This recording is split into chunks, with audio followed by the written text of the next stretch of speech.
요한이 전한 거룩한 복음입니다. 주님 영광 받으소서. 그때 요한은 예수님께서 자기 쪽으로 오시는 것을 보고 말하였다. 보라, 세상의 죄를 없애시는 하느님의 어린 양이시다. 저분은 내 뒤에 한 분이 오시는데 내가 나기 전부터 계셨기에 나보다 앞서신 분이시다 하고 내가 전에 말한 분이시다. 나도 저분을 알지 못하였다. 내가 와서 물로 세례를 준 것은 저분께서 이스라엘에 알려주시게 하려는 것이었다. 요한은 또 증언하였다. 나는 성령께서 비둘기처럼 하늘에서 내려오시어 저분 위에 머무르시는 것을 보았다. 나도 저분을 알지 못하였다. 그러나 물로 세례를 주라고 나를 보내신 그분께서 나에게 일러주셨다. 성령이 내려와 어떤 분 위에 머무르는 것을 너가 볼 터인데 바로 그분이 성령으로 세례를 주시는 분이다. 과연 나는 보았다. 그래서 저분이 하느님의 아드님이시라고 내가 증언하였다. 주님의 말씀입니다. 주님 찬양합니다. 앉으십시오.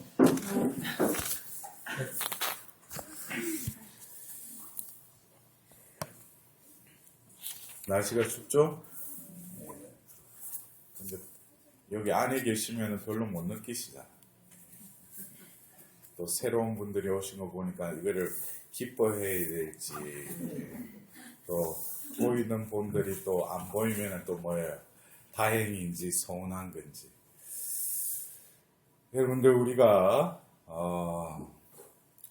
이 생을 살면서 또 어느 때인가 우리는 이 교회의 부르심을 받고 신자가 되었죠. 믿는 자가 되었습니다.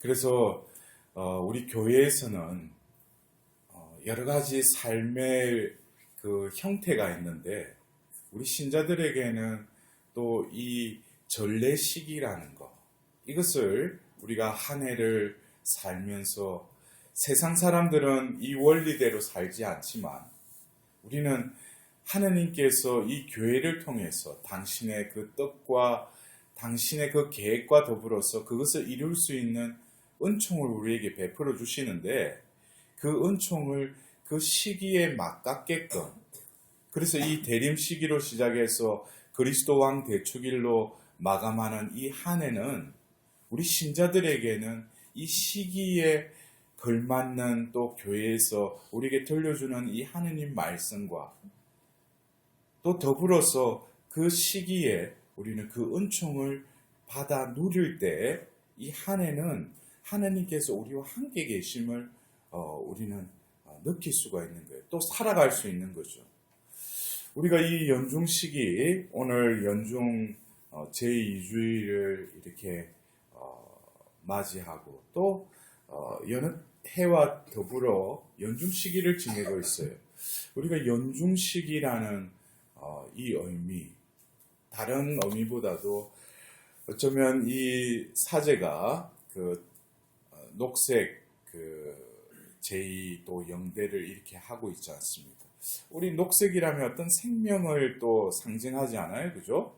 그래서 대림 시기와 또 성탄 시기를 통해서 우리 안에 태어나신 그 아기 예수님이 그 생명이 자라듯이 이 연중 시기는 어쩌면 그 생명과 더불어서 그 생명이 성장하는 시기라고도 제 나름대로 해석을 하였습니다.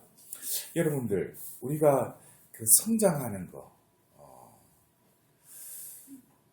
우리 그리스도교는 계시 종교라고 하죠.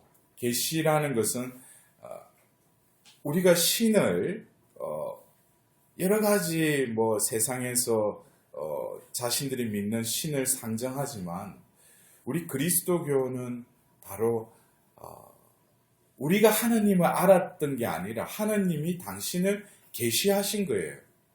당신을 드러내신 거죠. 그래서 구약에는 삼위일체의 하느님 중에 성부 하느님을 계시하셨다면 때가 되어서 뭐예요? 하느님께서 당신 아들을 구원자로 보내셨다는 거예요. 그것을 통해서 우리는 하느님이 또 성자 하느님이 또 계시구나. 또 그리고 때가 되어서 뭐예요? 예수님이 승천하시면서 협조자 성령을 보내시겠다라고 하셔서 그 교회를 움직이시고 교회를 다스리는 성령 하느님을 이 세상에 드러내셨죠. 그래서 우리가 믿는 하느님은 성부, 성자, 성령의 삼위일체 하느님을 고백하는 거죠. 그것은 당신을 삼위일체적으로 드러내셨다는 거죠. 이 말은 결국 우리가 신앙생활이라는 것이 모든 것이 하느님이 먼저 개입하셨다는 거예요. 여러분들 이거를 우리가 명심해야 돼요. 내가 어느 때에 어떻게 보면은 신자인 부모 밑에 태어나가지고 어릴 때 내가 내 의사보다는 부모에 의해서 세례를 받은 이들도 있을 거예요. 또 그리고 내가 살아가면서 어느 때에 또 자이든 타이든 세례를 받은 이들도 있을 겁니다. 중요한 것은 내가 받은 것이 아니라 누군가에 의해서 받았다고 생각할 수도 있지만 이 모든 것도 뭐예요? 하느님이 개입하셨다는 거죠. 그 때에 맞춰서. 그래서 하느님이 나에게 또 신앙을 선물로 주셨다는 거예요. 그리고 더불어서 신앙을 성장케 하시는 분도 부르신 분이 뭐예요? 그 신앙도 성장시켜 주신다는 거예요. 그래서 이 모든 이것은 하느님이 동기부여 뿐만 아니라 그 신앙을 완성하여서 우리를 구원과 영원한 생명으로 이끄시는 분도 누구라는 거예요? 하느님이시라는 거예요. 그래서 예수님이 요한복음록 21장에도 뭐라요? 나는 시작이요 마침이다. 알파요 오메가다 그랬어요. 그래서 신앙생활은 하느님으로부터 시작해서 하느님으로 완성되는 것이 신앙생활이라고도 할 수 있습니다. 그렇다면은 우리가 하느님을 만나는 것, 또 하느님 안에서 우리가 신앙적으로 성장해서 결국 영원한 생명을 얻는 것, 이 과정 속에서 제가 오늘 여러분들에게 세 가지 측면을 조금 이렇게 말씀드리고 싶어요. 먼저 하느님은 구약에 이스라엘 백성을 또 택하셔서 그들에게 말씀하셨죠.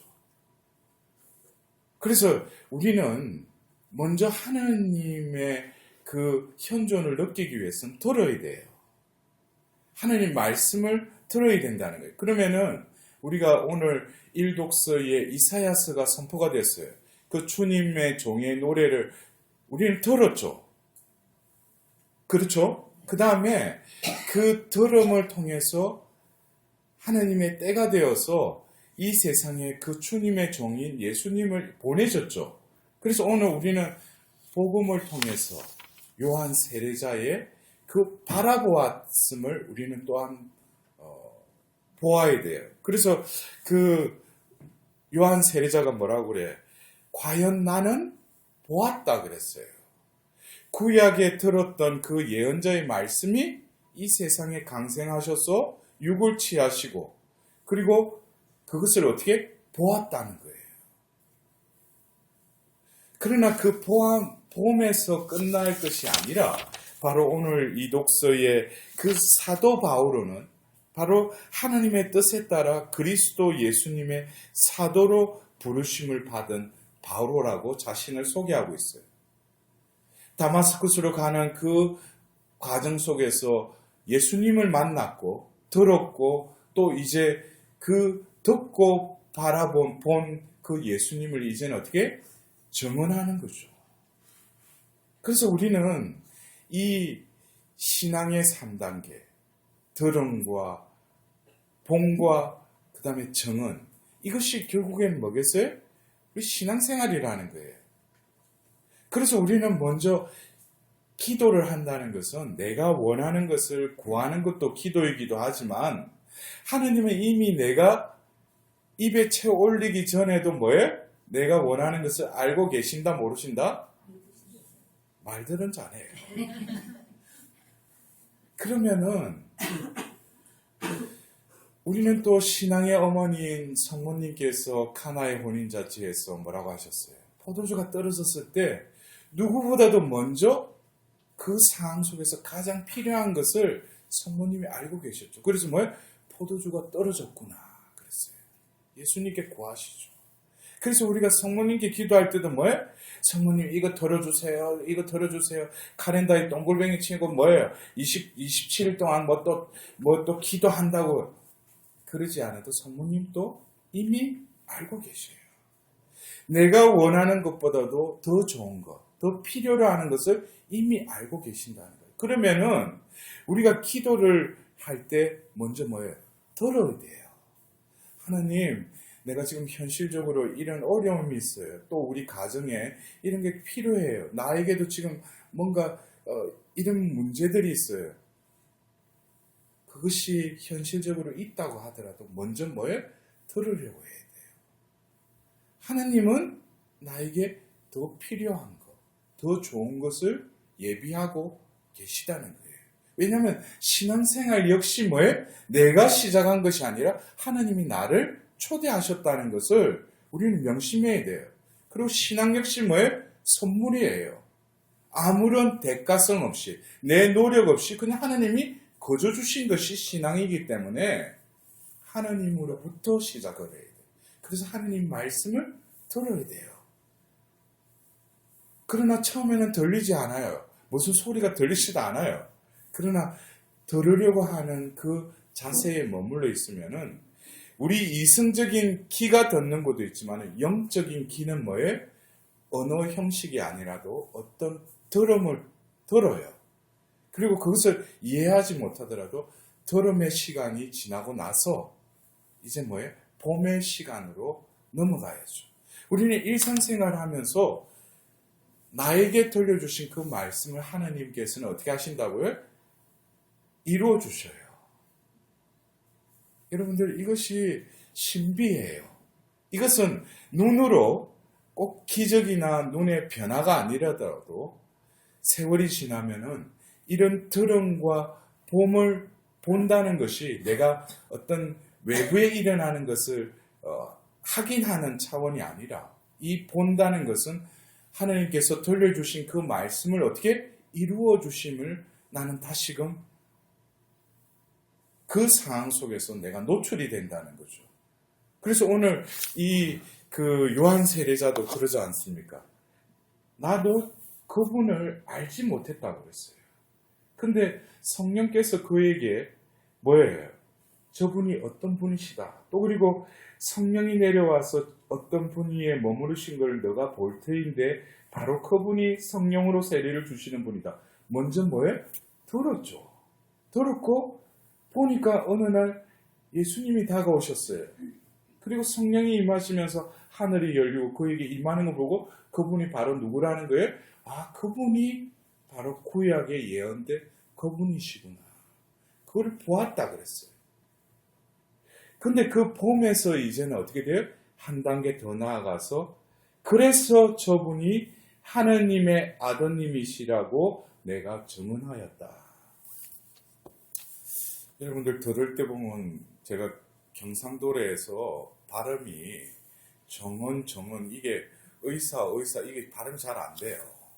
그래서 정언이 뭐 이 정자로도 들릴 수 있고 이 정자로 근데 둘 다 똑같아야 돼요. 왜냐하면 증거하는 정자는 뭐예요? 내가 듣고 본 것을 있는 그대로 뭐예요? 사실대로 전해야죠. 그럴 때 올바른 정자도 말이 된다는 거예요. 내가 그 들은 것을 증언하는데 올바르지 않은 우리가 지금 뭐예요? 우리 한국에 이게 혼란스러워요. 뭐가 참인지 거짓인지 명색이 사회적인 지위로 볼 때 배운 사람들이 나와서 아주 얼굴에 보면은 뭘 발랐는지 아무런 얼굴에 그리고 거짓말을 밥 먹듯이 해요. 우리 한국인들이 이런 민족이었어요? 우리의 어떤 조상들의 어떤 선비사상이나 어떤 여러 가지 우리의 타고난 그것이 지금 이 현실 속에서 너무나 우리의 본색이 아닌 또 다른 가면을 쓰고 살아가요. 그래서 우리도 역시 신앙생활을 하면서 이 가면을 벗어야죠. 우리는 하나님 말씀을 들어야 돼요. 겸손되이 들어야 돼요. 또 그리고 뭐예요? 이 현실 속에서 하나님께서 임마누엘의 하나님으로 우리와 함께 계심을 우리는 보아야 돼요. 그리고 또 뭐예요? 그것을 증언해야 돼요. 이것이 뭡니까? 신앙생활이라는 거예요. 이것이 살아있는 하나님과의 관계라는 거예요. 그래서 오늘 우리는 시편 저자가 뭐라고 또 기도하고 있어요. 주님 보소서 당신 뜻을 이루려 제가 왔나이다 그랬어요. 보소서 당신 뜻을 이루려 제가 왔나이다. 이것은 뭡니까? 먼저 하나님의 뜻을 알아들어야죠. 그리고 그것을 다시금 확인하고 명심하고 이제는 뭐예요? 주님 당신 뜻을 이루어야죠. 이것이 뭡니까? 이것이 오늘 이 독서의 그 바오로 사도가 하나님의 뜻에 따라 그리스도 예수의 사도가 된 바오로라고 자신을 소개하고 있어요. 여러분들, 우리가 이 주어진 한 생, 왜 신앙생활을 하는지, 그것은 하나님의 뜻에 따라 예수 그리스도의 사도로 부르심을 받은 바오로뿐만 아니라 나도 뭐예요? 바로 그 바오로의 그 자리에 나도 거기에 부르심을 받았다는 거예요. 우리들은 뭡니까? 하나님께서 드러내시고 확인시켜 주시고 또 성령을 통해서 우리에게 예수님께서 그러시잖아요. 사도행전 1장 8절에 땅 끝에 이르기까지 나의 증인이 될 것이다 그랬어요. 여러분들, 우리는 하나님의 증인, 바로 뭡니까? 하나님의 사도로 부르심을 받았어요. 그래서 요한 복음사가는 요한 복음서를 썼을 뿐만 아니라 요한이 또 적은 세 통의 편지가 있지 않습니까? 그 1서에 보면은 1장 1절에 우리는 그 생명의 말씀을 들었다고 그랬어요. 보았다고 그랬어요. 만져보았다고 그랬어요. 그 함께하였다고 그랬어요. 그 생명의 말씀. 여러분들, 우리가 이 연중 시기를 지내면서 하루를 시작할 때 우리는 먼저 뭐예요? 말씀을 들어야 돼요. 또 그리고 하루의 그 시간 동안에 뭐예요? 함께 하시는 그 하나님의 그 현존을 우리는 보아야 돼요. 더불어 뭐예요? 그것을 정언하는 삶을 살아야 돼요. 그럴 때 올 한 해가 진정 하나님께서 함께 하시는, 세상 끝날까지 너희와 함께 하시겠다는 그 하나님과의 그 삶인 동시에 진정 행복한 삶, 웰빙의 삶을 살아갈 수 있을 것입니다. 다시금 우리가 이 미사를 봉헌하면서